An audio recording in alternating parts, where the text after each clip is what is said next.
So, thank you. For our second event here, we have a fireside chat with Mitt Regan, Mr. Mitt Regan asking the questions. Mitt Regan is McDevitt Professor of Jurisprudence and co-director of the Center for the Study of the Legal Profession at Georgetown University Law Center.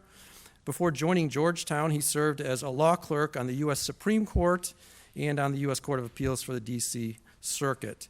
He is author of Big Law, Money and Meaning in the Modern Law Firm, and of the just-released Drone Strike, Analyzing the Impacts of Targeted Killing. And thankfully, Mitt is a senior fellow at the Stockdale Center. And we have Dr. Paul Scharre. Thank you, Paul, for coming. He's the vice president and director of studies at the Center for a New American Security, and is the award-winning author of Army of None, Autonomous Weapons and the Future of War. He previously worked at the Office of Secretary of Defense, where he played a leading role in establishing policies on unmanned and autonomous systems and emerging weapons technologies more generally. Prior to OSD, he served as a Special Operations Reconnaissance Team Leader in the Army's 3rd Ranger Battalion and completed multiple tours to Iraq and Afghanistan. He holds a PhD in War Studies from King's College, London. And Mitt, over to you. Thank you. Thank you, and Paul, welcome. We really appreciate your being here. We're incredibly fortunate to be able to get your insights today. Thank you. It's so, let me say, it's so exciting to be doing this again in person. It's like thrilling. This is so much better than staring at a screen in my house for an hour. So thank you for having me. These are actually not real people. These are all avatars. Yeah. This is part of the metaverse. They look very realistic. Okay. It's great to be here. So I wonder if I'd like to focus in particular on AI-enabled weapon systems. So you've done a lot of work on that. I know you have a new book that'll be coming out in a bit, which I want to give you a chance to talk about as well. But with respect to weapon systems, which has gotten a lot of attention, right? For those who may not be familiar in detail with sort of the spectrum of possibilities, the roles that AI can play in the targeting process, the different degrees of freedom that machines can have. I wonder if you could briefly describe sort of what the points are on that spectrum, what's out there today and what looks like it may be coming in the near future. Yeah, absolutely. We're in a really interesting time where the progress that we've seen in artificial intelligence and machine learning is opening up all sorts of new technological possibilities. And in short, lots of things that we've been trying to do for decades that have simply not worked very well all of a sudden are working, raising all of these important questions about how we're going to use this technology. So maybe to give an overview of kind of where we are technologically, the field of artificial intelligence dates back decades. And most of what you might think of as first wave AI is expert systems that are based on a set of rules that are handcrafted by people, by human experts who work in a given domain, and then engineers that have worked together to cobble a set of rules for how a machine ought to behave. A great example of one of these first wave AI systems is an airplane autopilot. It basically is a set of rules about what to do in a given situation if the aircraft is at a certain altitude and airspeed and the sensors indicate certain things. And it's a set of rules built up over several decades, relying on information from pilots and engineers, aerospace engineers talking to these pilots and saying, well, this is what we want the machine to do in these instances. And in the commercial airline world, autopilots have dramatically improved airline safety and dramatically reduced accidents. But these rule-based AI systems have a number of limitations. And they struggle in a variety of settings where you might know what good performance looks like, but writing a set of rules down might actually be challenging. Couple examples. Language turns out to be extremely difficult for rule-based systems. Language is very complicated. A lot of information depends on context and relationship between concepts. And you can write a set of rules to make grammatically correct sentences, but they don't mean anything. So those systems turn out to not be very good. Image recognition, this is going to try to be really relevant, as you can imagine, for weapon systems, turns out super hard for rule-based systems. So let's just imagine a really simple type of image classification that you might want to do. You want to build a machine to tell the difference between an apple and a tomato. So what is the set of rules that you would give the machine for telling the difference between them? Well, they're both round and red, sometimes green, shiny, sometimes they have a green stem on top. Now, a toddler can tell the difference between them if they've seen examples of them. you're not likely to confuse the two, but if you were trying to describe it to someone who's never seen them before, a set of rules might be challenging. And so this is where rule-based systems actually fall apart, and they do historically terrible at things like image classification. So in a military context, things like automatic target recognition have been sort of the holy grail of AI in a weaponeering context for decades, and it's just never worked very well. And in fact, one of the challenges the military has had, the US Defense Department, in adopting AI, is that the legacy of how bad these systems have been was one of the first things that sort of haunted DoD's efforts to spin in technology. So when DoD started to kick off Project Maven, which ended up using machine learning to do image classification, the sort of legacy of all of these failures in the past led many of the department's senior leaders to say, well, this isn't going to work. We've tried all this. The neural networks, we did it in the 80s. It didn't work. It's bogus. Thankfully, the deputy secretary at the time was Bob Work, who believed it was going to work. And when you're the deputy, you get your way sometimes. In this case, he did. And so Maven was able to harness the technology that we've seen out of the deep learning revolution, which you can think of as kind of a second wave AI technology, where it's not to use a rule-based paradigm at all. Instead, algorithms are trained on data. And so they use these large data sets. And really, there was a paper in 2012 that kind of kicked off the deep learning revolution, initially on image classification tasks. And it's now being used in other things, anywhere from playing computer strategy games like StarCraft and Dota 2, AlphaGo, to language generation. The language models that are being built using deep learning are really powerful. But they basically take these massive data sets, and you simply teach a machine the difference. It turns out if you give a machine enough labeled images of apples and tomatoes, it'll learn to tell the difference between them. The same way, frankly, that people do, by relying on subtle kind of differences and learning those differences over time. So this is an extremely powerful tool that's now being used in a variety of different military applications. Now, in a weapons context, you've got sort of this whole slew of actions that are taken as part of a targeting cycle. Now, in an era of precision-guided weapons in particular, a lot of this happens on the sort of information collection and analysis side. It's really critically important to enabling a precision-guided weapon to actually hit the right thing with a high degree of precision. So you've certainly got the ability to understand what is the battle space that you need to sense, put out sensors in the battle space, in some cases cue the sensors to the right places, collect information from targets, perhaps fuse different types of information together. We use automation in a lot of these targeting functions today. In some cases, we even have some, you might call them autonomous weapon systems, that can fully complete a targeting cycle on their own. The Aegis combat system, of course, on Navy ships can do this, has an auto-special mode where it'll sense incoming threats from aircraft or missiles and develop a targeting solution. And if it's activated to auto-special and nobody stops it, launch a missile to intercept that incoming threat. So there are some kind of isolated areas where you see this total targeting cycle that's basically been fully automated and handed over to machines. In that case, people are, of course, in a supervisory role. What AI is really enabling is now the sort of ability for AI systems to actually process information and understand the battle space in a way they've not been able to do so, which then kind of begs the question of, well, how much more freedom do you want to hand to these machines? And we have the ability in the years ahead to hand over quite a bit more. Mm-hmm. So with respect to compliance with our ethical considerations, right?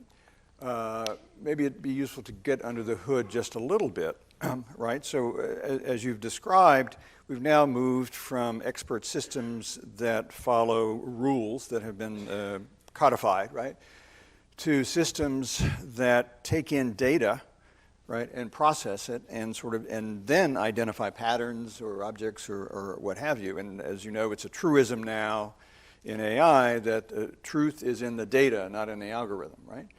So you have to train these systems, right, in a way that makes you confident that once they get out in the wild, so to speak, right, they're going to perform reliably, safely, within various, constraints, right? How feasible is it to develop training data that will sufficiently replicate, the various operational environments in which a weapon is going to be used? It's hard, and as you said, the data is really everything. Because one of the problems of these systems is their intelligence is quite narrow. They're not able to generalize to broader concepts. So if you show a person a picture of, say, a T-72 tank, this is what a T-72 tank looks like, maybe a couple different angles, they're going to be able to then generalize that to another T-72 that might have a different paint scheme, might be partially occluded by camouflage, be in a different environment, different lighting conditions, now it's in snow. People can do all that. Machines actually, they don't know how to do that. And so they're only going to know sort of the data that they've been trained on, and it's a major limitation for AI systems today, to the point where sometimes their brittleness is like surprising. I'll give you one example. So AlphaGo, the first AI agent that really reached superhuman performance in Go, if you change the size of the board ever so slightly, its performance dropped off pretty dramatically. It wasn't able to generalize to even a slightly different size board. Same rules of the game, same basic strategic concepts, but that wasn't the size of the board it was trained on. So that's a huge limitation in a military context, because we don't know where we're going to fight the next war. We don't know what environment it's going to be in or what adversary it's going to be against. And we tell people things like, no plan survives first contact with the enemy, right? And we expect our soldiers and sailors and airmen and Marines to be adaptable and be flexible on the battlefield. And machines they fundamentally, they're not able to do that. And so when you think about now using machine learning in this context for just, let's say, image classification, you need to build these really large and robust data sets. You need multiple instances of something. It's not enough to have one instance. You need hundreds, potentially thousands of examples of whatever you're looking at from different angles and lighting conditions. So if you would imagine deploying an AI system, say, in Ukraine today, to make it really effective, it's got to have the ability to identify Russian assets also when they're partially concealed by vegetation or camouflage netting, or there's people crawling on them, or the lighting conditions are different. So your data set has to represent all of those things. And of course, your enemy is not going to make it easy for you to do that, right? They're not going to, park their military systems in such a way that they can position them so you can collect all that data. You've got to find ways to collect it, ideally in peacetime, but also be flexible in wartime. That was one of the first things that the DoD saw when they deployed Project Maven overseas, is as soon as they deployed it to theater, the performance of the image classification dropped off pretty dramatically. Why? Because the real world did not match perfectly the training data. Now what they were able to do is embed, and this from a sort of like DoD organizational standpoint, it's just kind of mind-blowing, actually. I mean, this is almost like the real innovation, is that engineers embedded with the intelligence analysts working directly with them, so they were able to update the software within a matter of hours, right? And within the first week, they'd done several updates to improve that, to then get the performance up. Because you can retrain these models based on the new data to improve their performance. But you've got to have that tight integration and that rapid iteration and updating of the capabilities. So one challenge is you've got a system with relatively well-specified parameters. The challenge then is being able to be reasonably confident that in the range of environments in which it's going to operate, it's going to perform adequately and safely, right? But there are systems as well whose parameters are not fixed, right? That is, there are systems, once you deploy them, that actually learn from the environment and effectively modify their own algorithms, right? How could we possibly anticipate what to expect from them? Yeah, well, I think in those cases, you're going to have to anticipate some element of surprise, which, depending on the setting, might be acceptable.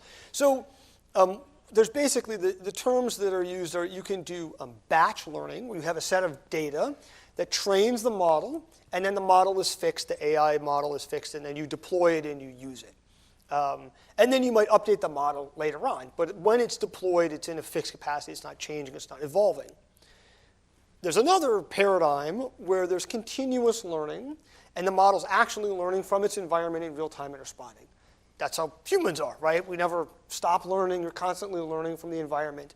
That can be beneficial in some ways, and there are some types of AI systems that might function that way. Spam filters, for example, might use continuous learning. Some chatbots use continuous learning, but particularly in the adversarial context, that opens you up to vulnerabilities.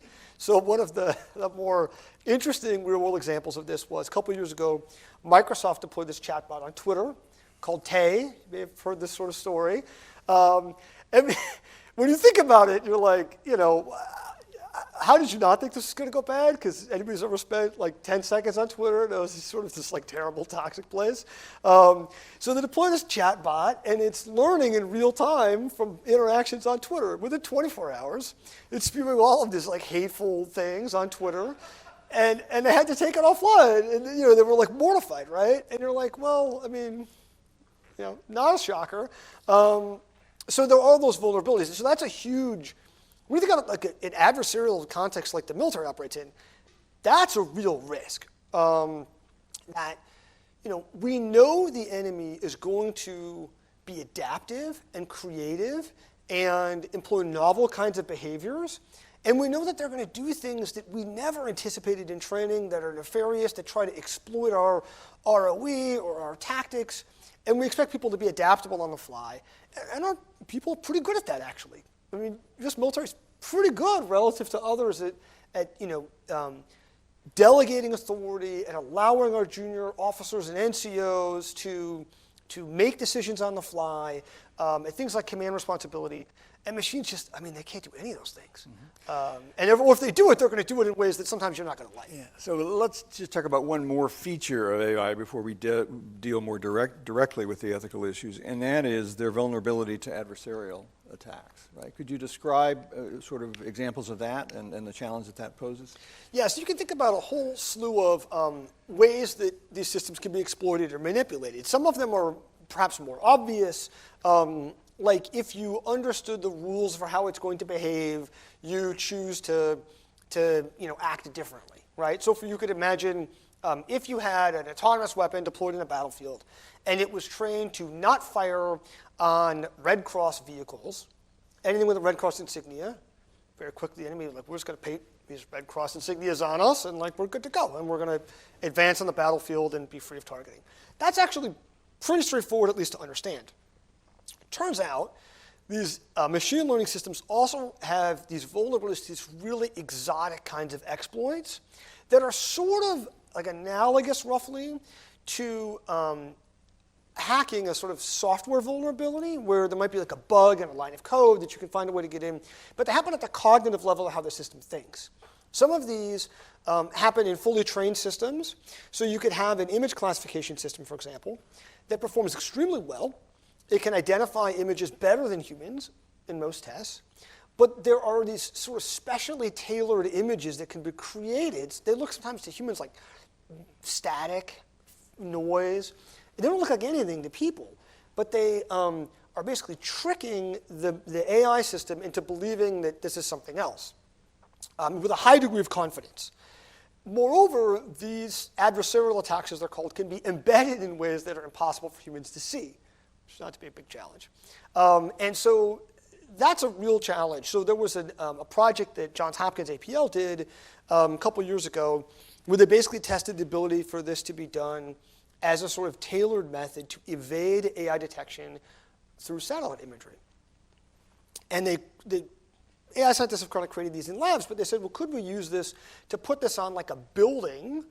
And you could imagine you could print off a tarp and like lay it on the roof of a building, and that could cause an AI system looking at that satellite imagery to then just not see it, just like make it totally invisible, or see it as something else, right? Maybe you wanted to trick your enemy into attacking a protected civilian target, and all of a sudden that hospital gets labeled as a military target, for example. And they were able to do this successfully. They were able to manipulate an image. They didn't actually print off a physical tarp, but they were able to manipulate an image and then defeat an image classification system. And there are other things you could do if you can get into the training data. You can poison the training data and manipulate it in ways that are very difficult to detect or undetectable afterwards, but basically sort of program in these backdoors that you can then exploit later into these systems. So it opens up this whole new space of sort of counter AI, right? Now what's challenging is that patching these vulnerabilities turns out to be really, really hard. So in some cases, you can know that this is a vulnerability, but not like traditional software where then you go in and you patch it and you make an update. In many cases for these machine learning systems, they're very hard to actually harden these systems against these kinds of attacks. Mm-hmm. So that's a great primer, I think, on some of the basic features of AI and some of the challenges it poses. If we focus specifically on ethical issues, let's just take two of the most basic ones, which are both ethical and legal. A weapon that can be used in compliance with principles of distinction and proportionality, right? How would you imagine that could unfold? Is that possible? What sort of challenges might we face, in essence, in using a weapon in a way that would be compliant with that? Yeah, there's sort of kind of a couple layers of ethical problems here. So one is the system just going to work? That's sort of question number one. And then the second is, if it does work, what are the rules that you put into the system? And this is really a challenge that I think we're seeing in a variety of places across society as we start to use AI and automation for things that humans have been doing. In the past, we were relying on sort of human judgment, whoever's in this seat at the time, and their training or the culture that supports them. Now we have to write those rules down. So what should those rules be? So if we talk about, say, distinction and proportionality, so could we build an AI system that can tell the difference between a person holding a rifle and a person holding a rake? Absolutely. Absolutely we could do that. We know, in fact, today that machine learning image classification systems can beat human performance in benchmark tests of object identification. Now, doing that in all lighting conditions and environments and when it's partially concealed, that's more challenging. But if you had a robust enough data set, you could do it. If it's in the data, the machine will be able to learn that. And there's good reason to believe that, in fact, you could train a machine to do that better than humans eventually over time with enough data, right? That they could do it faster. They might be able to do sort of different sensor phenomenologies. It would do it more reliably than humans could do. The problem is that there's not a straightforward connection between that and the real question, which is this person a lawful combatant? Just because they're holding a rifle doesn't mean they're a combatant, right? They could be a woodcutter defending their property in the mountains of Afghanistan, and they're not actually a combatant, but they're armed. They could be friendly forces. There could be an enemy combatant that's wounded and rendered hors de combat, and it'd be unlawful to attack them now, or they're laying next to their weapon on the ground. There could be someone who's surrendering. So those things turn out to be much, much more challenging. Even simple things like, identifying surrender would be very difficult to imagine. How do you do that, right? You could program in certain rules. You could say, well, if someone's raising their arms up, then they've surrendered. Well, that opens you up to all sorts of other exploits, though, right? Of suicide bombers advancing with their arms raised. Those things start to be very challenging. And then there are other things like proportionality, where you might imagine, okay, if I have this AI system that can identify there's an enemy target, and I can count that there's people nearby, right? You could imagine writing down some set of rules for, this is proportional in this instance. But you get into difficult questions of like, okay, if I can see there's people standing next to an enemy tank, are those people civilians? Are they military? Am I presuming that they're combatants? That's a debate today, right, about targeting decisions today. And then, you have to try to figure out, okay, like what is what is acceptable collateral damage? Where right now people are making a sort of context-dependent decision, you'd have to program in rules. That's not saying that it cannot be done. You could do it, right? You could say in this setting, this enemy target is worth this number of civilian casualties, this is how we're counting them. But you have to take all these things that have kind of been implicit and then make them explicit. So much of the discussion about the use of AI-enabled weapons has tended to focus on its sort of insistence on this notion that there needs to be meaningful human control over a system. I want to ask you how useful sort of a principle is that, and how would that be operationalized? Yeah, well, so the label meaningful human control is a hot button one. And in part because it's been used in international discussions by those advocating for a treaty that would ban autonomous weapons.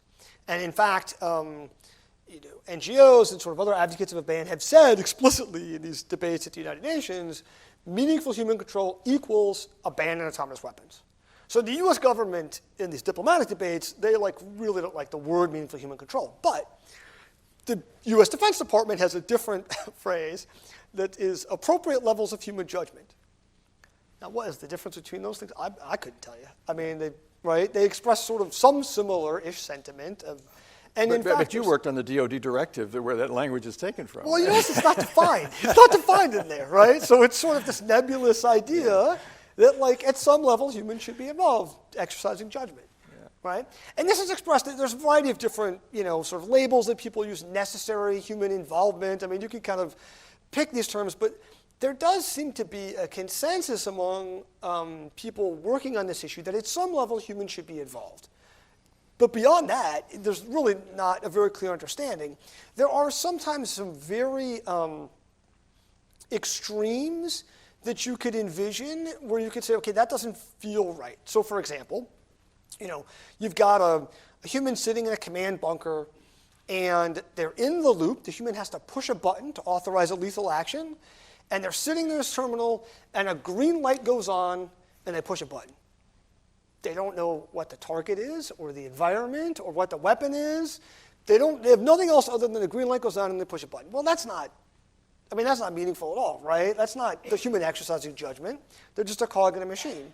On the other hand, do we need people, riding the missile into the target like Slim Pickens? No. I mean, we don't have that today, right? And there have been, extremes that some advocacy groups have called for that, we need to have real-time observation of the target in all times up until the final moment of attack and the ability to recall it. We haven't had that since the invention of the catapult. That's totally impractical. That's not how militaries function. So, I think there's a couple valuable places to come at this question. You can come at this from the standpoint of current military practice and say, well, what do we do today? How much human involvement is there in target decisions today? And then what is the cost of reducing some of that? And is that good or bad? That's one way to approach it. Another one is to approach it from a sort of legal standpoint. It is the Defense Department's view, expressed in the DoD Law of War Manual, that autonomous weapons are not legal agents, that they do not have legal agency, they're not making decisions about the lawfulness of an attack. That is a human responsibility, that an autonomous weapon is no more a legal agent than an e-tool. And the humans are the ones that are making a decision about whether or not an attack is lawful.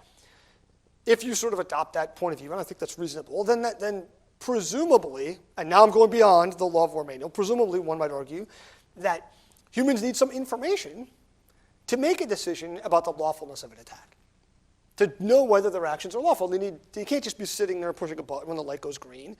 They need to have some information about the environment, about the context for the attack, about the target, about the weapon. How much information? Enough to determine whether their actions are lawful. But I think it remains sort of how much human involvement is needed and why. That is very much an open question. I think it's one we're going to be grappling with for some time to come. What are the decisions in war that require uniquely human judgment? Not because the machines cannot do them, but because they should not do them. Perhaps because of this difference in legal and moral agency. Because of the essence of really what a military professional is making decisions about the use of force. That is what distinguishes the military profession from other professions.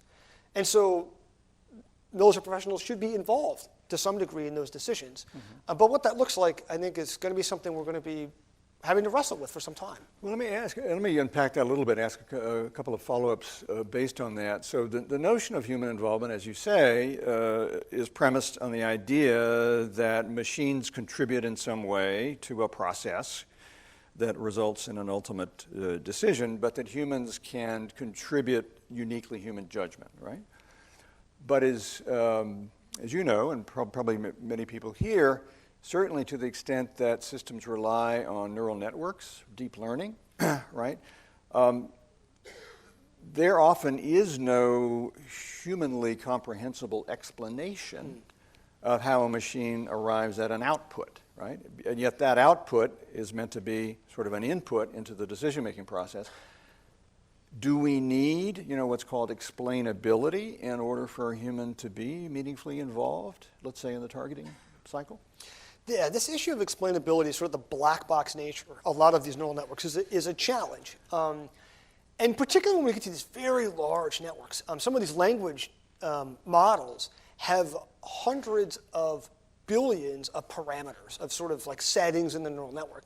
So if you sort of ask yourself, why did this language model generate this text based on some prompt? There's just not a good answer for that. I mean, the answer is buried deep into these sort of billions of connections. Now, people are working on trying to build tools that can help understand these models better. One of them is a technique called model distillation. We basically take a big, unruly, difficult to understand model, and then you train a smaller one that's based on that, and then they try to analyze the smaller one that's a little more manageable. That's one method. People are sort of starting to understand better how these systems think, if you want to use that term. It's a little anthropomorphic, but I'm not sure what a better term would be, right? And analyze kind of the flow of information through the neural networks, which is getting some insight. But I think we are going to have to live with some degree of a lack of explainability. And I think that's okay, actually, as long as we have rigorous systems that allow us to establish justified confidence in how the system will perform. So I got my car and drove here today. I don't really have a great understanding of how a car works. I mean, I don't. I took engineering classes in an undergraduate. I actually took a class on automotive engineering, but I have sort of a cartoon understanding of it. But I'm not an automotive engineer. But I know the things I need to know to operate it, right? I know that when the gas gauge is on E, I better take it, fill it up. Right? I know that I should put oil, to get the oil changed every 6 months or so. It's true for sort of all of the military systems that we operate today, that we're operating very complex weapon systems. Does the pilot of an F-35 need to know about every line of code, the millions of lines of code in F-35? No. They need to know how to operate that weapon system. They need to know what it's going to do in certain settings, what the boundaries are of its performance. We're going to have to figure that out with these AI systems.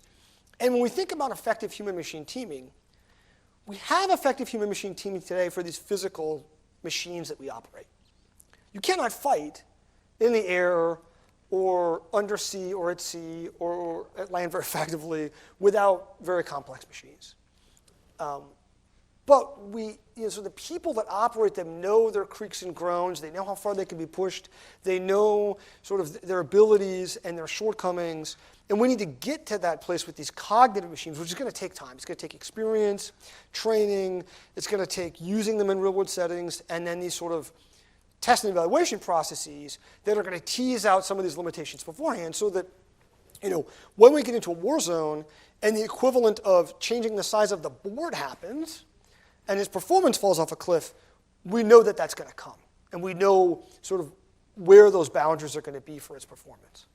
So one other aspect of human involvement is just speed, right? We use these sorts of systems often when it's too problematic for humans and difficult for humans to make decisions rapidly enough, right?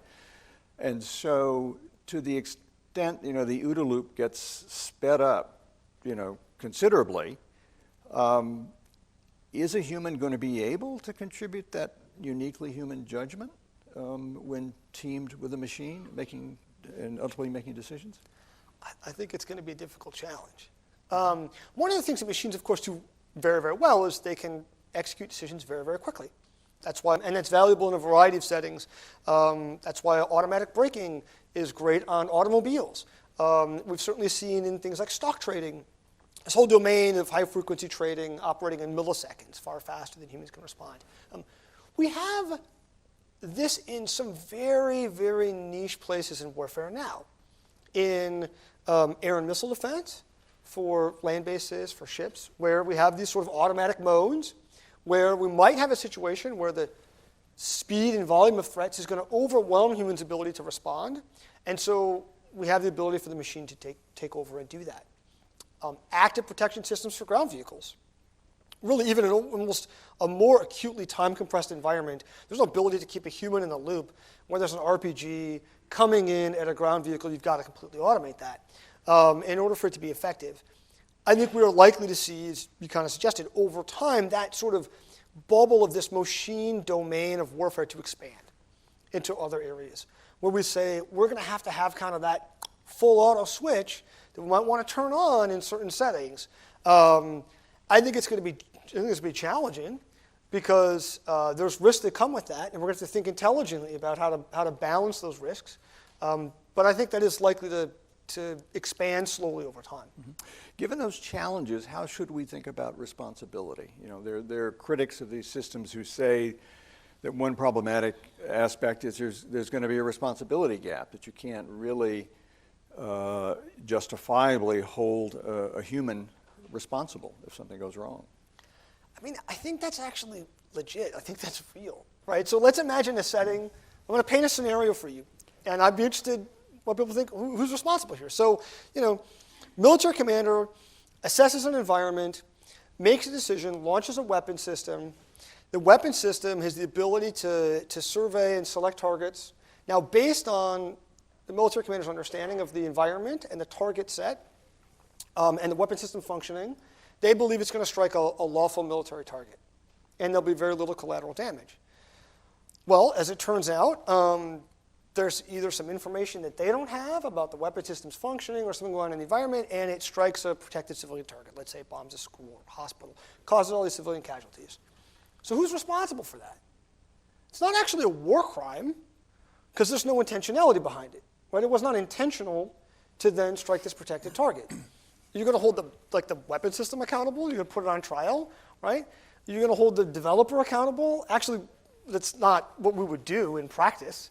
It may not be due to a flaw, first of all, and even if it was, we wouldn't actually. We looked at this. We looked at examples of this. We've had failures in the past, and we don't go and hold the weapon system developer accountable. Instead, what we do is we try to find ways to work with them to patch these kind of problems. So you can have this situation. We have something that looks kind of like a war crime, but it's not because there's no intentionality. It's an accident. Now, we have accidents now where there are failures with human command and control and passing information, and something terrible happens, and we turn around and go like, you know, there's actually not intentionality there. And sometimes in places where we have sort of distributed decision making, it's maybe not even clear who's responsible. But I do think that the automation can exacerbate some of those challenges. It's not novel, but it can increase it. One other criticism that's lodged is that it's a violation of human dignity. That for someone to be killed by a system with AI capabilities, and the focus here tends to be, you know, basically at the decision whether to engage or not. You know, the very end stage, right? But to what extent do you think there is something sort of intrinsic that's problematic with respect to human dignity involved? Yeah. So the argument, I don't really buy it, but let me paint a picture for the argument at least and try to give it credence, is that that there's something intrinsic in sort of the decision-making process that if we automated that would violate human dignity if the machine was making these decisions about taking life on the battlefield. So that even if it was, you know, there's no collateral damage, it's a lawful combatant, it's a lawful, otherwise lawful strike against combatants, that there's something intrinsically kind of morally wrong by allowing a machine to do that. And in particular, this idea that sort of like the enemy has a right to die a dignified death, I think it's kind of weird. My observation has been that this either like intrinsically resonates with people or it just doesn't. That I've certainly talked to lots of people who are like, yes, that's true, and there's a human dignity and it violates human dignity. I mean, I think if you look historically at warfare, I just don't see that practice. I mean, I don't see it written anywhere in the laws of war that that's the case. That, and maybe with the exception of some rare warrior cultures like samurai culture, like it's just not, you know, that's not how war is fought. That there's this right to, like, you know, you're about to bomb the enemy and you're like, hold on, let me just give you an opportunity to die in a dignified fashion. That's not what occurs. You know, so I think it's important not to when we're thinking about the challenges that autonomous weapons bring from a legal or ethical standpoint, to sort of start from the baseline of like how war is fought today and how it's historically been fought, and not sort of say, we're going to like add in this like idealized concept of how war is. I mean, this sort of notion of human dignity, it like almost harkens back to this sort of idealized vision that there used to be a time when people would, like look each other in the eye and hack each other to death like civilized people. And it's like, is that right? I mean, was that a more civilized way of fighting that respected human dignity? And when, unfortunately, we see modern conflicts that are fought in those ways, they don't look like ones that respect human dignity. When we see, the Khmer Rouge's atrocities in Cambodia or the genocide in Rwanda, like those types of really up-close personal conflicts aren't ones that respect human dignity at all. There's a lot of dehumanization and atrocity that goes on. So I think it's kind of a weird argument. I mean, I think there is something to the reverse of this, which is to say, is there a responsibility on the combatant? Do we feel like it's important, sort of from almost a military professional ethics standpoint, to ensure that there is human judgment in these decisions? Because that is, in essence, that is what the military profession is, right? And what would it say about us if nobody felt responsible for killing on the battlefield? How might that change conduct in warfare? Would it make us less restrained in some ways? I think it's a tricky argument because there's a cost to that moral responsibility, right? There's a cost in moral injury, in PTSD. There's a psychological burden that people bear, sometimes for the rest of their lives, from having had that moral responsibility. From a sort of, this is where you get into like all the fun ethical stuff, right? From a sort of utilitarian standpoint, you might say, if I take away that, right, there's just less suffering overall. And you might say that's beneficial. One might approach, say, from a virtue ethics standpoint and say, though, but to uphold the things that we value, to be an ethical person, it's important to take responsibility for our actions as a nation, as individuals. So I think that's actually a tricky issue from that standpoint. Mm-hmm. It's very thoughtful. Let me pose a final question before we open it up to questions, and this sort of ties into some extent with your most recent book, and that's the notion of competition. In particular, Bob Work has said we are committed to ethical use of AI, and we'll proceed on that assumption, try to institutionalize that, but we can't be certain that our adversaries are, and I'm not sure what would happen if they gain an advantage in that way. That's troubling. I mean, does it suggest that there's likely to be sort of something of a race to the bottom here, that those who feel less fettered by ethical constraints are going to be able to take an advantage that other states will inevitably have to follow? Yeah, I think it's an interesting question. There's a lot here, so I have strong views on this, so let me kind of unpack this a little bit. I do think that there are places where there are risks of the security dilemma leading us in places we would rather not go in competition with AI. One of those is in speed, for example. I think it's possible that we could see the pressure to move faster, giving us pressure to sort of compress decision timelines, operate faster on the battlefield, and more than we might prefer otherwise to do so. I think that's one concern.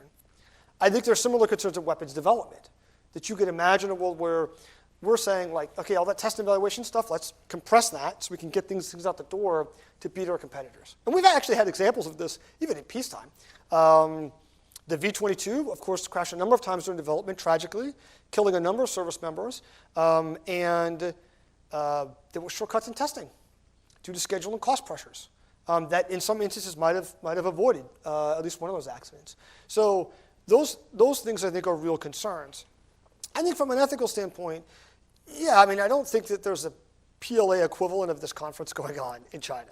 I mean, I think that's fair to say. Certainly when we see like Russia's behavior in Ukraine, they're operating in lots of ways that we would view unethical and unlawful. I think there's a couple places where I think I would push back on then the so what about that, okay? One is this idea that therefore they're going to automate things we may not do.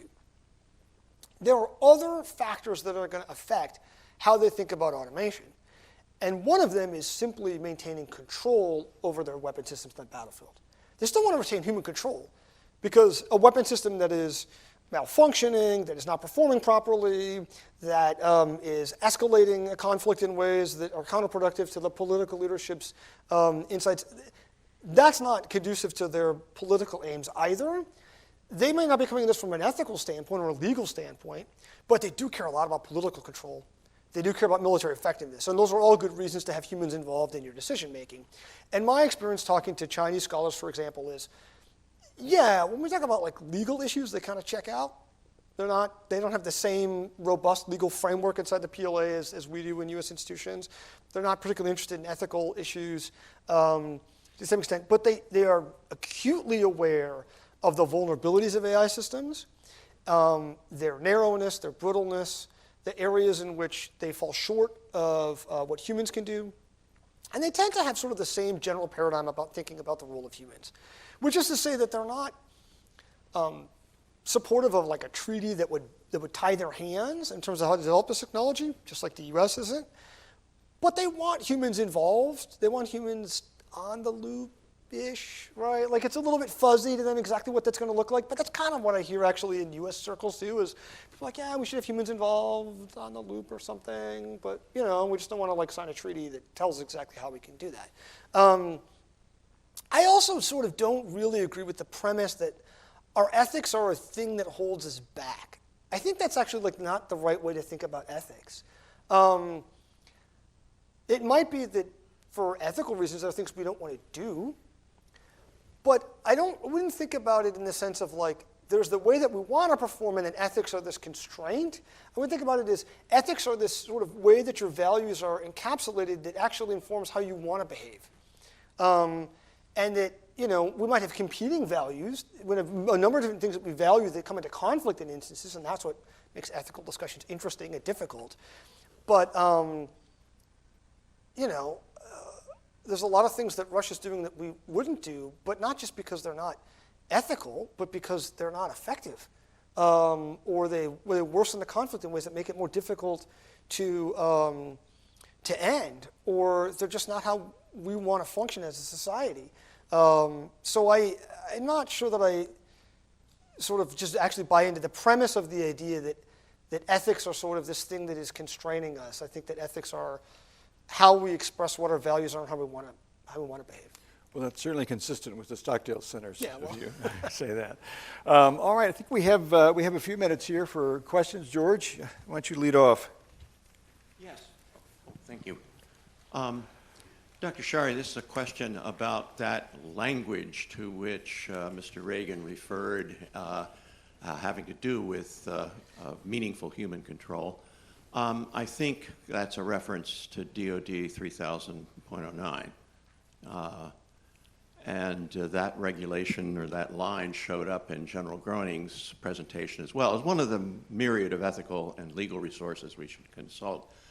But my understanding, or the rumor, whatever it was that one was your baby, your initiative.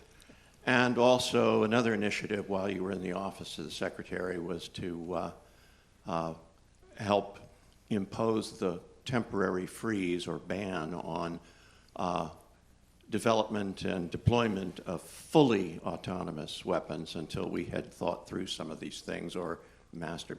First, is that accurate? And second, if it is, would you share some insights with our midshipmen and cadets who are here in particular, but others who might not know, about how a government official inside the Pentagon, Department of Defense, managed to provoke that conversation, initiate that conversation, that had these kinds of constraining, guiding results, and also how well did that work out for you? Did you get some pushback or some flack, or did others grasp the concerns and pretty much agree with the initiatives? Over to you. Thank you. Yeah, great question. Like all rumors, it's partially true. So, so I led the working group inside the department that drafted the DoD Directive 3000.09, autonomy in weapon systems. It was a tri-chaired working, like all Pentagon committees. You know, it's a tri-chaired working group chaired by OSD Policy and the Joint Staff and AT&L, and was really a big tent approach. Included really people from every aspect of the department that were interested in the issue. I guess first off, so there is a common misconception that the directive prohibits or bans or stalls some sort of technology. It just doesn't, actually. It puts down on paper for the first time a set of guidelines about how the department should incorporate autonomy into weapon systems. There's some high-level principles like this sort of human-machine interfaces should be transparent and understandable to human operators so people understand what information the person's conveying. It does have this line, appropriate levels of human judgment. It's not defined. You know, the backstory to that was when we were talking about sort of like what are the high-level principles we kind of want to employ here. One of them was that sort of there was consensus among everybody involved that like at some level humans should be involved and humans bring something valuable to bear in terms of human judgment. What exactly that looked like in the future, nobody really knew. And sort of that's where you get this kind of vague language of like, well, human judgment is needed. How much human judgment? Well, like appropriate human judgment. What's appropriate? You know, like, well, we kind of assumed a lot of the things, and I'll talk more about this in a second, about what the directive kind of does, but a lot of the things in the directive sort of assume that it will be read in the future by reasonable people, right? Who, you know, the intent was not to sort of tie the department's hands for the future, but instead to set down a sort of set of guidelines for creating more of a structured decision-making process for the department to think about autonomy in weapon systems. So that people in the future, not to tell them what decisions to make, but to help them ask the right questions as they're approaching future technology. So specifically, it does not prohibit anything. So if you wanted to build the beady-eyed sort of like Terminator robots from the movies, like you could do that under the directive.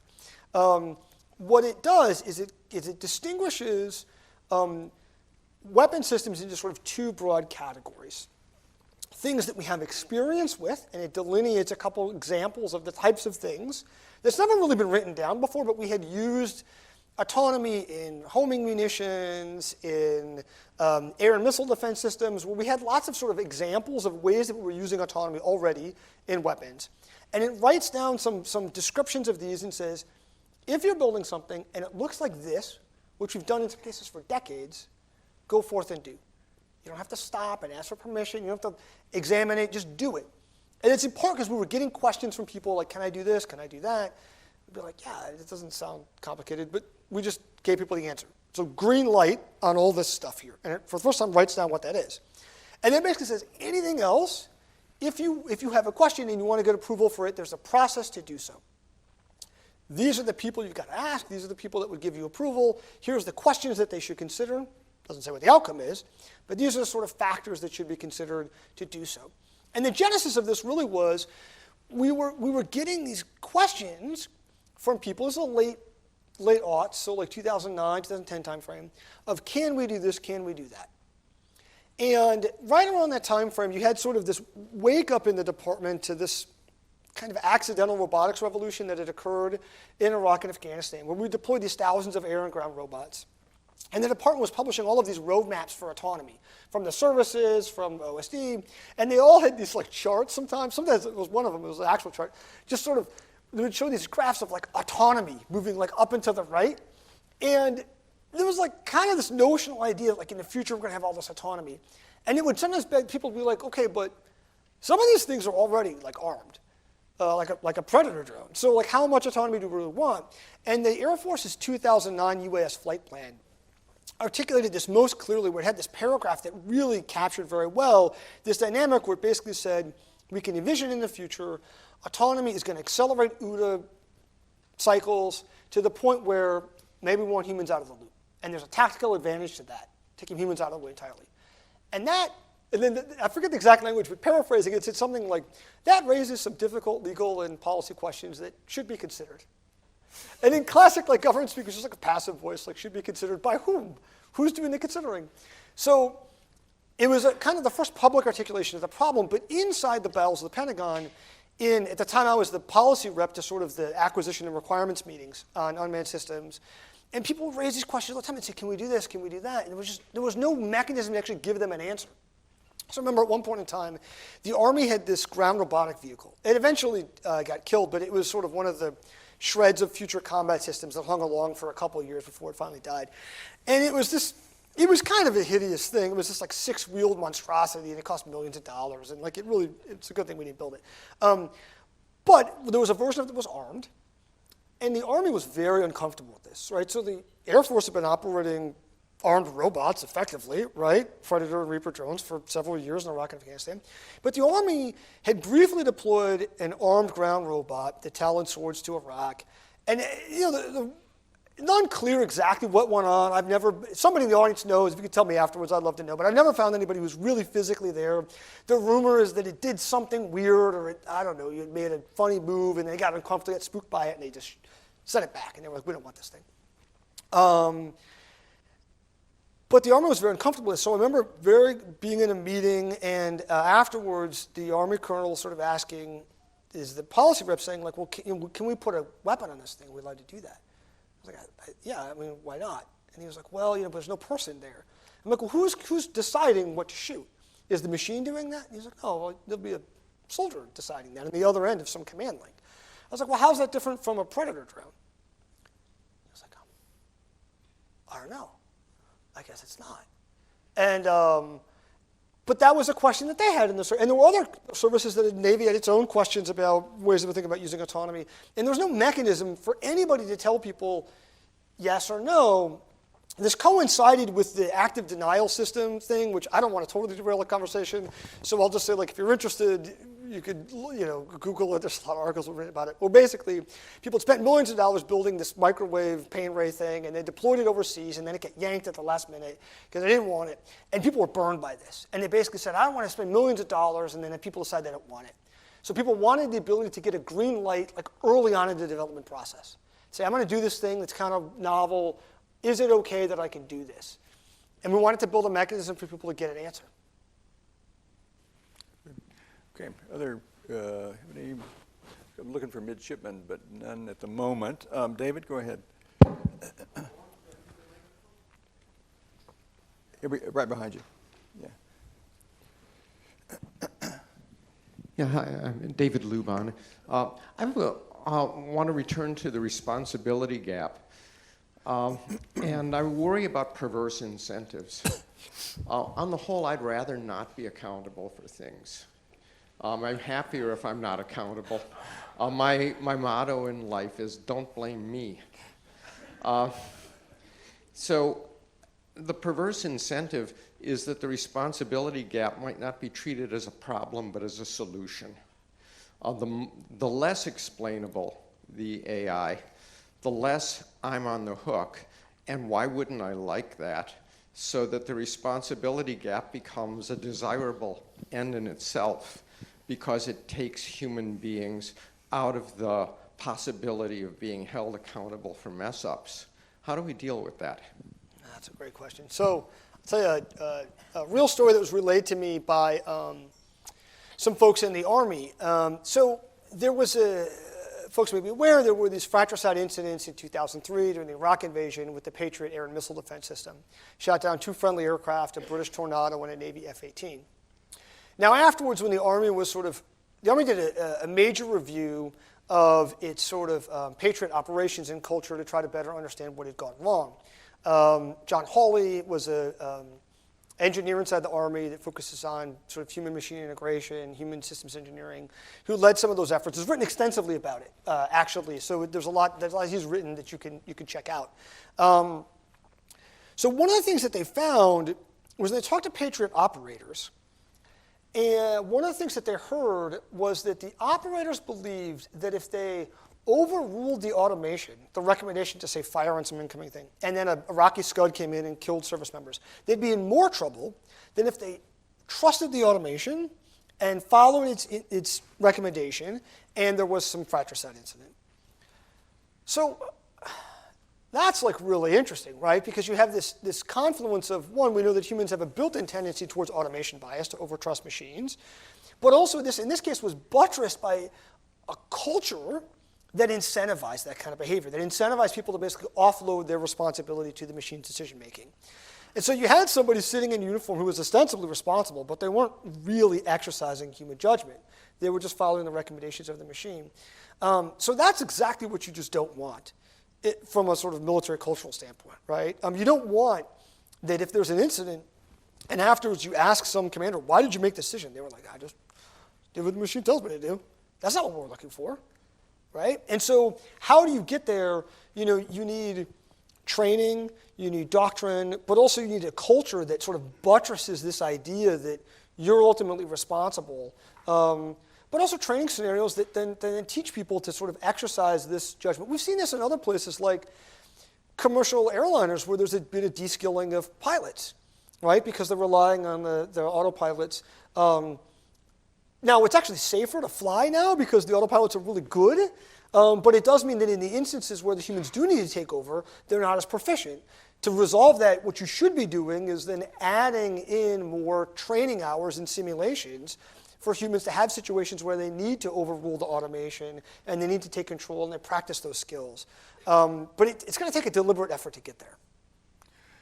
Paul, thank you. I think we're going to end on the hour, stay on time. It's just been a tremendously informative conversation. Please, everyone, please join me in thanking Paul for being with us today. Great job, both of you. And Paul, you have a new book coming out here soon. In what, next year? December? Next year. Next December. Next spring. Yeah, but I recommend your previous book too, An Army of None. It's still just very fresh, and it's just so comprehensive and clear, and really a enjoyable read too. So I still recommend that book. So thank you both. And we will go on a break and come back at 20 after and discuss Navy and Marine perspectives on all these things. So thank you.